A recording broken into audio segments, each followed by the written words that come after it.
وعلى آله وصحبه المؤمنين والصلاة والسلام على أشرف الأنبياء والمرسلين وعلى آله وصحبه المجاهدين الطاهرين ومن تبعهم بإحسان إلى يوم الدين.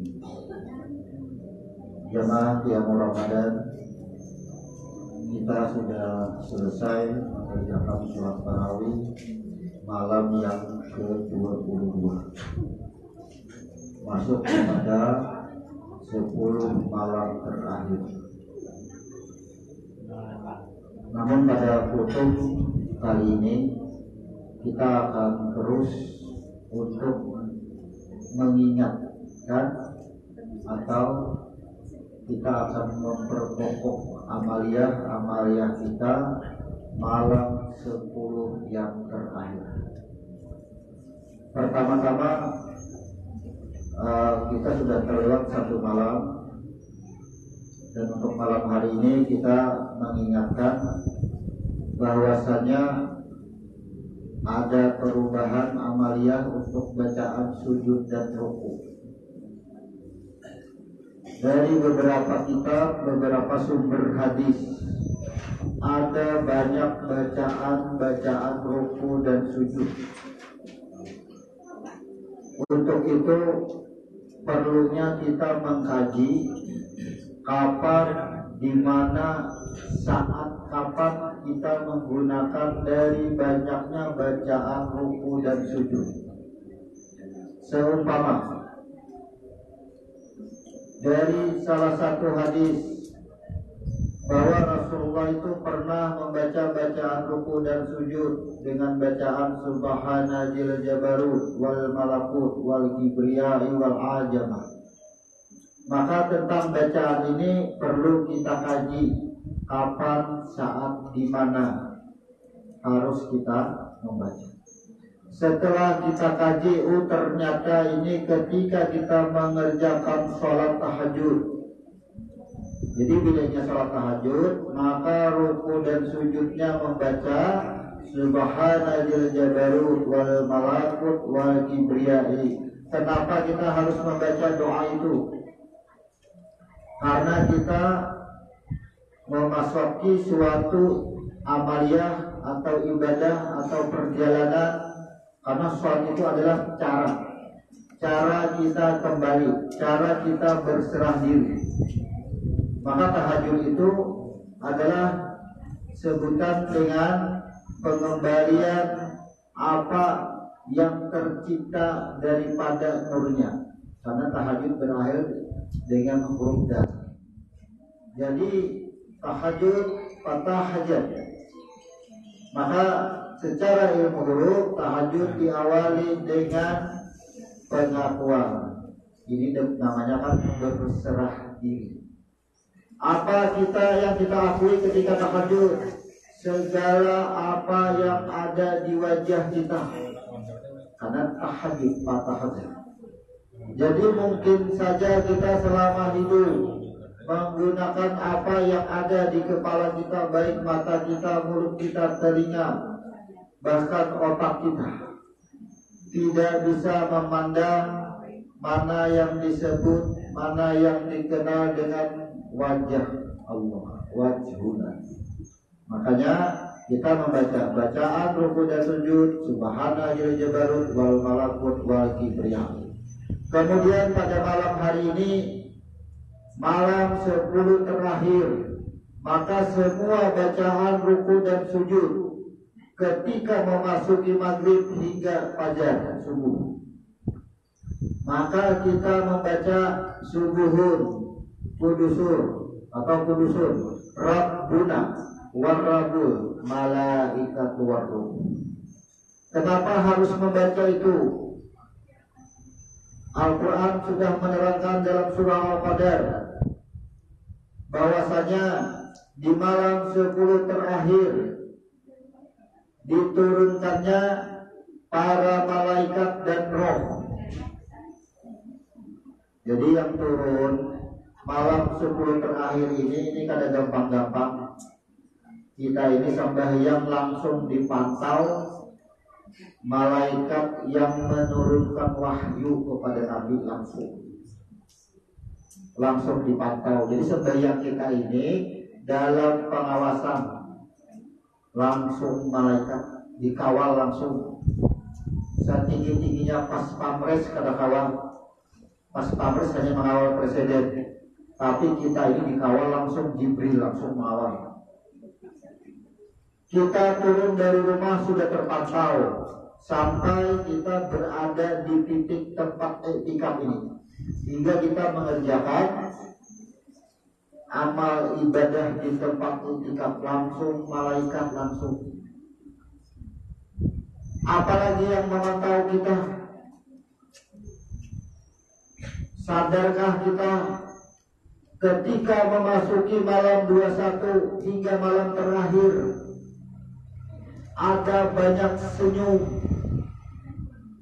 daripada roh yang sudah meninggalkan kita, termasuk orang tua kita, termasuk hari ini dan semuanya.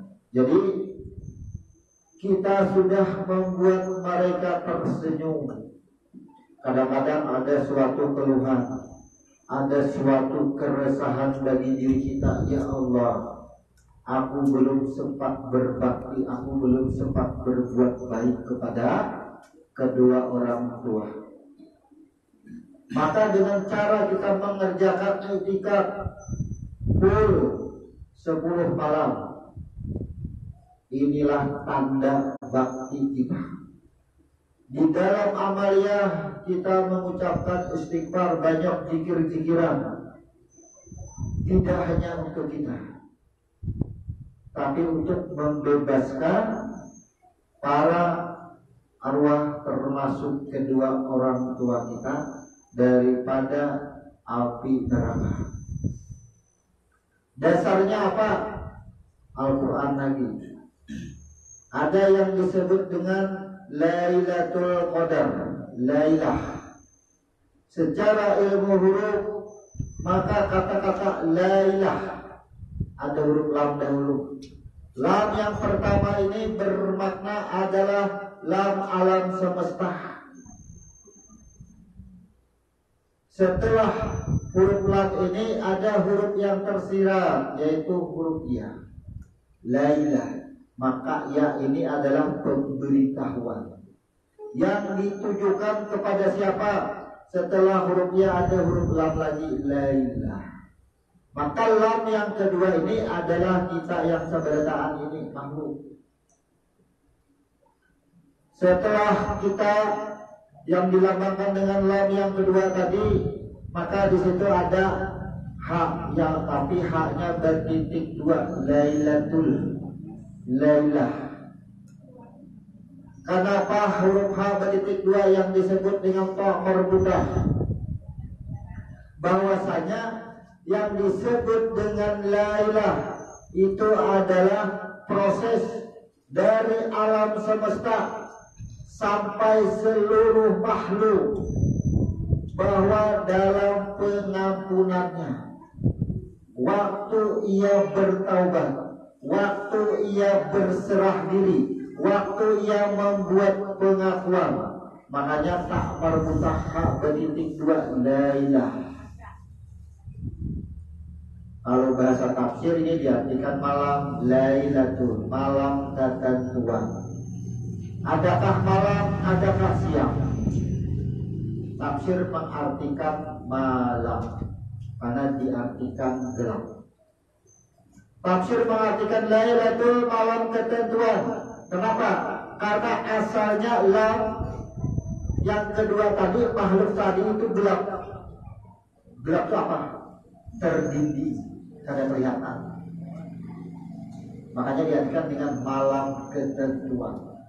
Jadi gelap ini saking banyaknya dosa, betapa banyaknya maksiat, maka kita itu kada terpandang lagi, kada kelihatan lagi. Makanya diartikan malam Lailatul Qadar.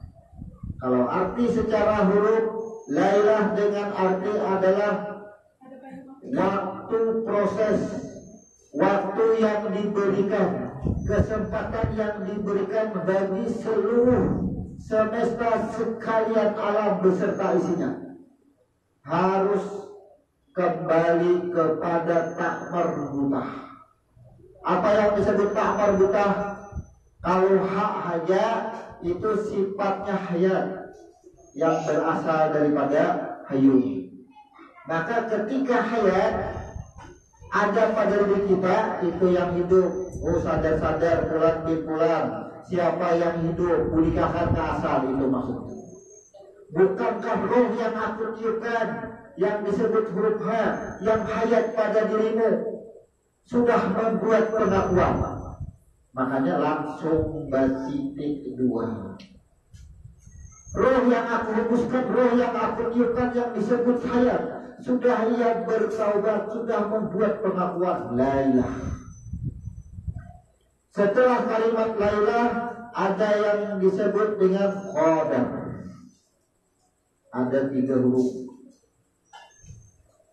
Ketika kita sadar dan mengakui, oh ternyata yang hidup rohku ini, hayatku ini sudah melakukan pengakuan pertaubatan. Oh ternyata qadar. Qadar kalau tafsir ketentuan. Qadar sudah kadarnya. Dan jodoh maut sudah ketentuannya takdir. Kita kembalikan ke arti huruf. Qadar ada huruf qaf dengan arti dikuasai. Siapa yang dikuasai? Adalah lam. Semesta sekalian alam beserta isinya dalam kekuasaanku, tidak ada jarak. Maka semua semesta sekalian alam dalam kekuasaanku, siapa saja di dalamnya yang menerima balasan ada atau dilambangkan ke dalam huruf darah. Jadi apapun yang menerima balasan semuanya dalam kekuasaanku dan dalam ampunanku. Makanya qadar. Kalau tafsir mengartikan Lailatul Qadar, malam ketentuan. Apa yang ditentukan adalah ampunan. Maka ampunan di sini huruf Ra berakhir. Inilah yang kita duduk semua disebut di duduk huruf Ra, malam Ramadan. Tapi ingat, tidak semua mendapatkan rahmatnya Allah. Maka yang tidak mendapatkan rahmatnya Allah, inilah yang disebut dengan celaka. Ada 4 golongan yang tidak mendapatkan rahmat, yang tidak diberikan rahmat, walaupun sholatnya tidak ketinggalan, puasanya tidak ketinggalan, zakat, infak, haji, baca Qurannya bagus, tapi ia tidak akan mendapatkan rahmatnya Allah. Ada 4 golongan, baik di luar Ramadan maupun di Ramadan, amaliyahnya bagus, tapi ia termasuk ke dalam 4 golongan ini, maka ia tidak berhasil untuk mendapatkan ampunan Allah yang disebut dengan rahmat. Apa saja 4 golongan itu? Yang pertama, pecandu minuman keras, khamar. Jadi orang-orang yang menyukai atau menganggap minuman keras atau menganggap khamar adalah minuman kesukaan. Ini kedekatan. Jadi orang-orang pecandu, mengarang pecandu itu, ini akan mampu, tapi amalannya minuman yang bersifat pemabukan. Kalau di dalam hadis itu disebut dengan mudminal khamar. Mudminal khamar. Jadi bahasa Arab itu ini digunakan juga untuk bahasa kita. Aku pada mood lagi. Amun kada mood itu apa? Kada suka, kada semangat, kada apa? Itu. Jadi di mood minal khamar, banyuan pecah. Kemudian golongan yang kedua adalah anak yang durhaka. Terbiasa kita menilai anak yang durhaka itu anak yang membantah, suka menjawab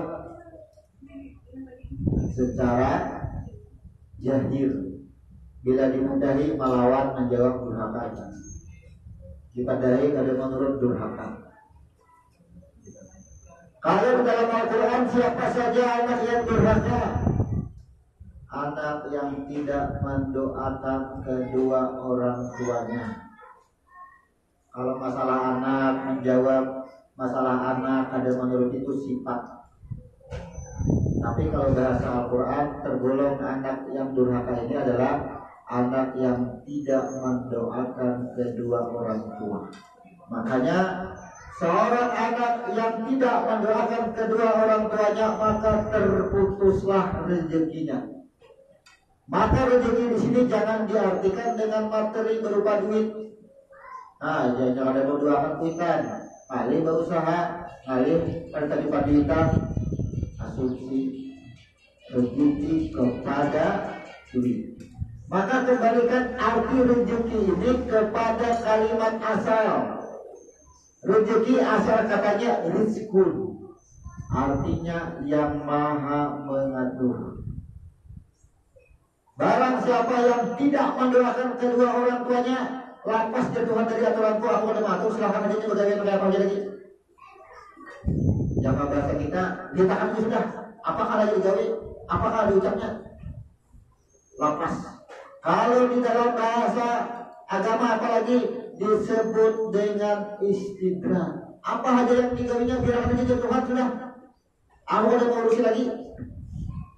Itu bahasanya. Inilah golongan anak yang durhaka.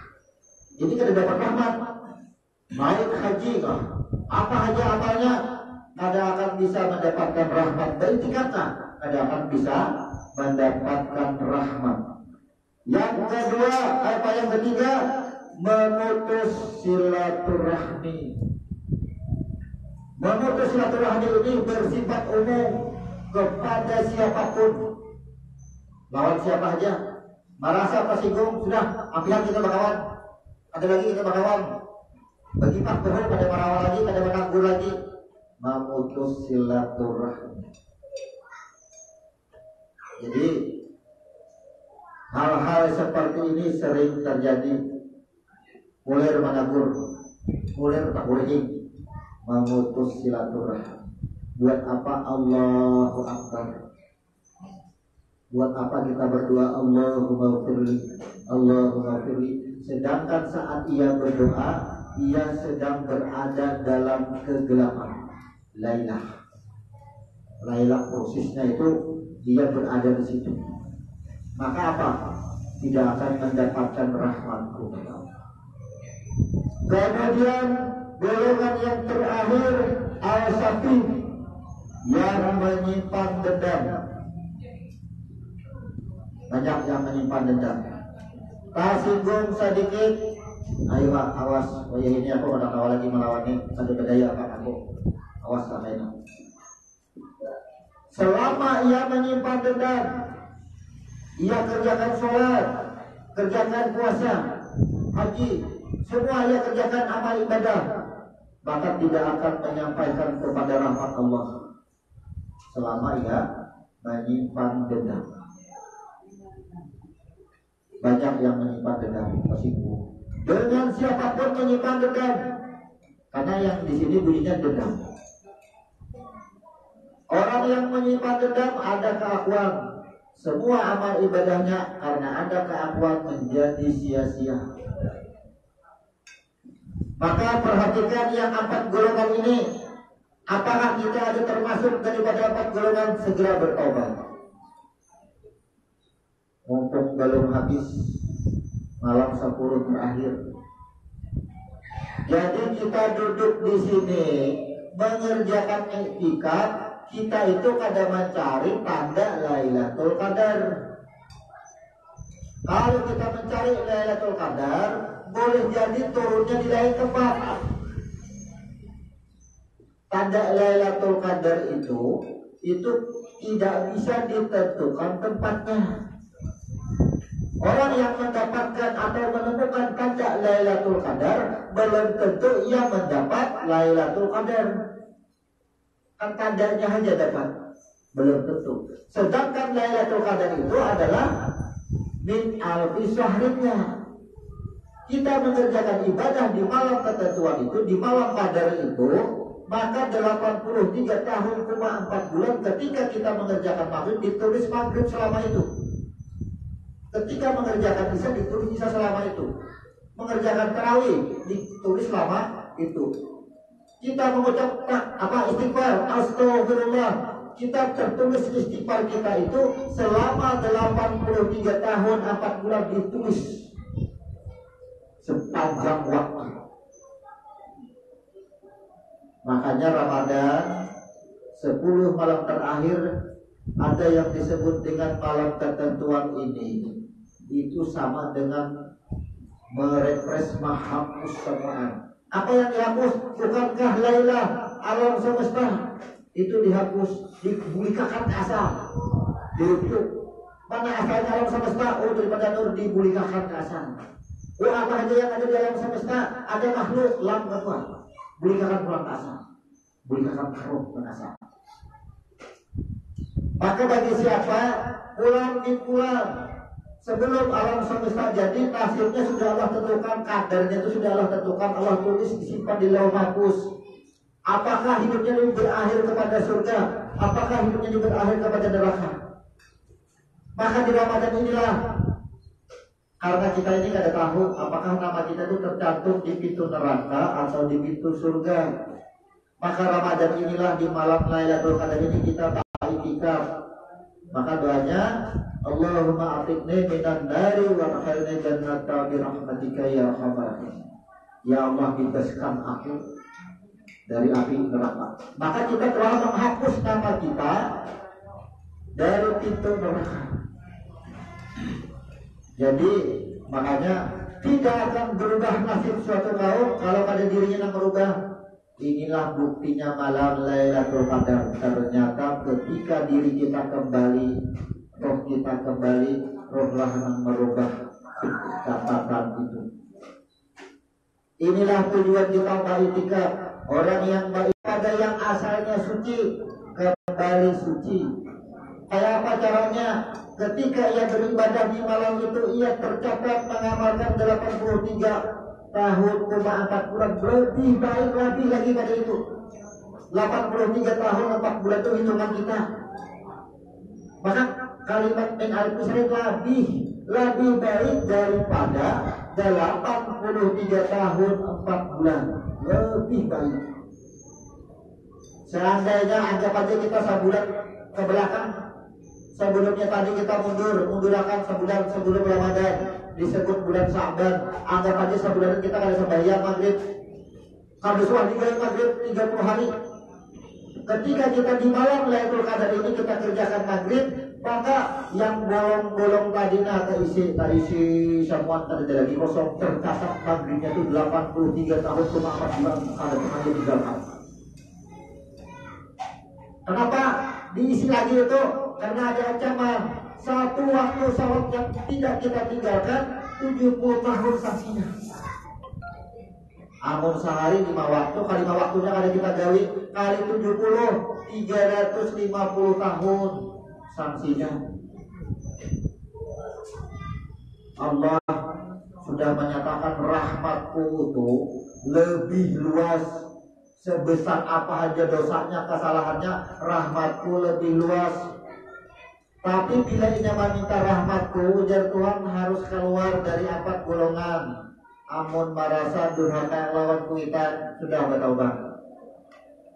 Kebiasaan ketujuh minuman keras, sampai ya Tuhan dulu hanya minta rahmatku, kujurungnya rahmatku. Kemudian ketujuh pasinggung, merasa dendam, keluar pada 4 golongan itu. Minta aja rahmatku ya Tuhan, kujurung langsung.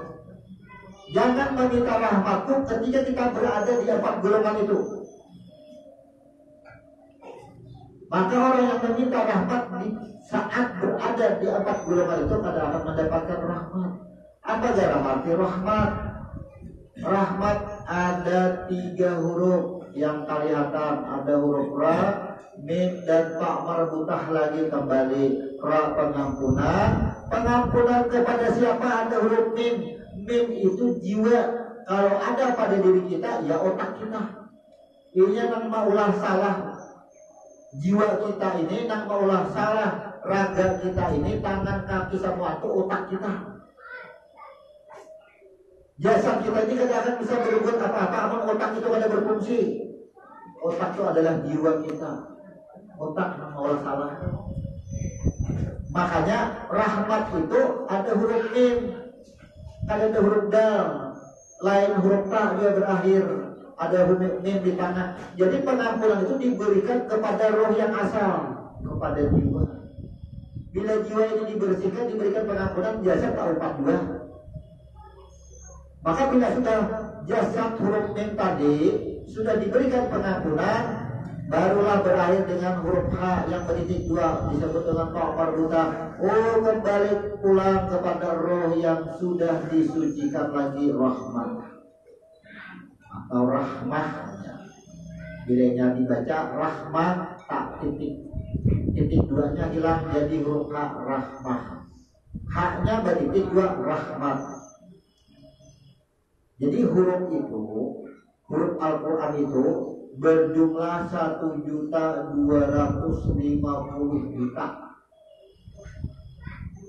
huruf Al-Quran semua dari 6.666 ayat, dari huruf yang tersurat hingga kepada huruf yang tersirat. Jadi kita bedah huruf. Nah, jadi kita mendapatkan arti kenapa kita harus beritikaf. Karena kita ini dalam keadaan terdidik banyak dosa.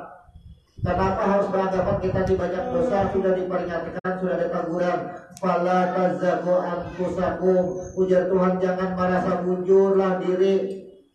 Jangan merasa bujur, jangan merasa benar diri. Bila merasa bujur, merasa benar, orang itu salah terus. Ditagur sudah. Makanya ketika kita ada merasa benar, inilah apa yang kita kerjakan. Kebanyakan dosa yang lalu sudah kita gawi. Banyak dosa aja semalaman dalam ibadah menambah apa yang kita pernah tinggalkan. Sambil duduk, Bapak Ibu gunakan waktu astagfirullah. Amun kada kawan panjang pendek aja cukup. Astagfirullah, astagfirullah. Supaya berfungsi kalimat astagfirullahnya hubungkan dengan dosa kita, hubungkan dengan kesalahan kita, berfungsi itu astagfirullahnya. Amun dibaca aja astagfirullah, astagfirullah, tapi kada dihubungkan dengan dosa kita. Sedangkan astagfirullah berhubungan dengan dosa. Jadi hubungkan dulu dengan dosa. Sambil duduk, sambil berabah, mata mengantuk, menyampaikan waktu karena semalam Lailatul Qadarnya, sambil berabah dia aja astagfirullah, astagfirullah. Ingat masa kecil, astagfirullah. Ingat bersuara apa, astagfirullah. Akhirnya tak guring. Jadi guringnya itu dalam keadaan berzikir, dalam keadaan beristighfar. Amu tak guringnya kada kawan lagi membaca istighfar, tetap dihitung membaca istighfar. Dalam guringnya tetapnya beristighfar. Istighfar itu bukan hanya untuk diri kita, semuanya keluarga kita, termasuk kedua orang tua kita. Inilah jadi kita duduk semua telah membuat para roh tersenyum.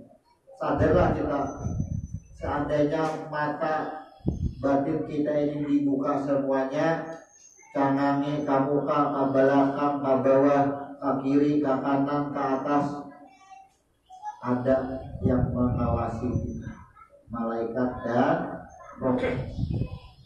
Kuitan kita hadir di sini seberapa. Bayangkan kuitan kita yang terbiasa duduk di musholanya di mana beliau duduk, hadir di sini. Maka kita duduk di sini termasuk golongan orang-orang yang mendoakan kepada kedua orang tua kita. Oh, oma abang masih hidup, tetap berlaku. apakah kalian yang masih hidup tetap berlaku, dan semuanya fadilah-fadilah ini berlaku. Kita ada sia-sia apapun yang kita pikirkan dan kita baca, maka tingkatkan semua zikir kita di malam 10 terakhir ini. Nabi memerintahkan semangat, kencangkan kita tinggal itu, artinya semangat, jangan tidur lagi. Nabi aja menggawi, Nabi yang dijamin surganya maksud. Ujian Aisyah, wahai Nabi, pian ini sudah dijamin Tuhan, nyata surga dalam ampunan Tuhan. Kenapa sampai bakat batis? Ujar Nabi, ada boleh aku sebagai rasa syukurku kepada Allah masih kawabahina, rasa syukur kita. Jadi kita beribadah ini membuktikan rasa syukur mursyid. Karena apa? Karena Nabi Adam itu tiba sudah ditiupkan rohnya itu wahid. Wahid itu yang disebut apa? Mursyid, syukur.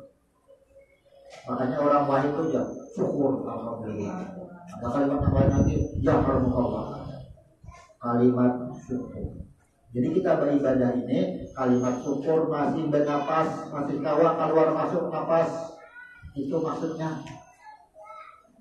Jadi gunakanlah 10 terakhir ini sebagai pembersihan jiwa kita, maka jasad kita pun bersih, dan ini bermanfaat. Mumpung dikawal malaikat langsung, ingat, di samping, di kiri, kanan ada kuitan Anda. Sedang memantau dan sedang tersenyum. Tapi apa yang terjadi apabila 10 malam terakhir digunakan untuk berpoya-poya, nongkrong-nongki di tempat-tempat, ia tidak berzikir di dalamnya, secara kada sadar ia telah meneteskan air mata kedua orang tuanya. Banyak yang dilakukan, ya, karena kada mengetahui manfaat 10 malam terakhir, bahwa 10 malam terakhir itu marepio, menghapus segala yang terdinding, akan dibuka tampilnya semuaan, diantarlah jasad kita dan roh kita ini kepada tempat yang asalnya suci.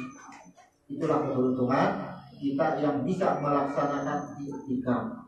Semoga jamaah sekalian, Bapak Ibu semua bisa menuntaskan melaksanakan i'tikaf hingga malam terakhir.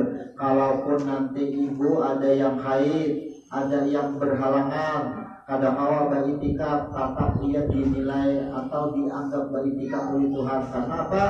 Ketika ia melaksanakan kebiasaannya, kemudian terhalang yang tidak bisa ia hindari, maka ia tetap ternilai i'tikaf. Tetap saja bernilai kita, walaupun di rumah juga. Jangan khawatir. Gitu. Demikian untuk pada malam 22 ini, insya Allah kalau ada kesempatan nanti kita akan ada sedikit kajian untuk menyelesaikan jam atau waktu yang tersisa hingga pukul 12. Jadi kita akan melaksanakan sholat Lailatul Qadar 2 rakaat di jam 12. Kemudian kita akan menutup witir 3 rakaat seperti biasa. Mungkin ibu-ibu yang mempunyai kesibukan, kalau seandainya meninggalkan tempat i'tikaf, maka kembali ke tempat i'tikaf, berbismillah dan niat lagi memasuki i'tikaf. Jadi tetap ternilai, dia kembali ke rumah tetap saja ternilai sebagai orang mu'takif, orang yang beritikaf tetap saja, karena ibu-ibu mempunyai kesibukan. Beda dengan kita laki-laki, bisa aja bertahan masih di sini. Kalau ibu-ibu yang bertahan sambil guring, ucapkan istighfar, sambil guring istighfar aja. Insyaallah kita akan ada kajian sedikit untuk sampai jam 12 nanti insyaallah. Karena kita tidak ingin waktu ini kita gunakan untuk membuat urusan dunia yang disebut dengan menggibahlah, menggunjinglah. Bila kita lakukan menggibah, menggunjing di malam 10 terakhir ini, kita rugi, celaka, yang nanti tidak akan mendapatkan ampunan Tuhan. Kemudian subhanakallahumma wa bihamdika asyhadu an la ilaha illa anta astaghfiruka wa atubu ilaik. Wassalamualaikum warahmatullahi wabarakatuh.